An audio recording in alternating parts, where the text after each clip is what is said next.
Okay, just to give you an idea, it is April, it's the beginning of April, a time in the UK when the sun should be shining, spring has sprung, and the weather should be getting warmer.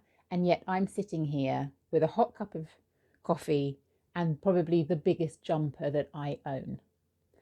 But that leads me on quite nicely to a way of building rapport with your patient and the beginning of hopefully breaking down the barriers that can come when you first meet somebody, when you don't know each other and you're just finding your feet in building a relationship.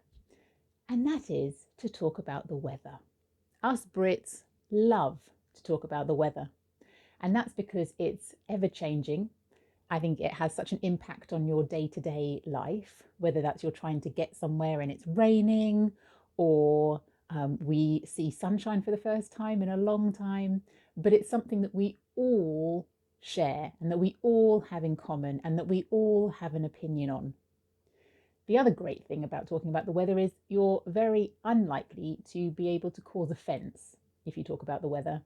So when you meet your patient, always ask, gosh, isn't it lovely to see the sun shining? Or, God, what about this cold weather? How did you, get in today? I hope the weather didn't, put too much of a dampener on you getting in today. Just anything about the weather, because, like I said, it will just start a conversation. It'll break down those barriers. And it also, as a doctor, it gives you the opportunity to hear how that patient is talking. Do they sound happy today? Do they sound in pain? Do they sound comfortable? It's a really great way of breaking the ice and starting to build and get an idea of who that person is that's sitting in front of you. So don't be afraid to talk about the weather.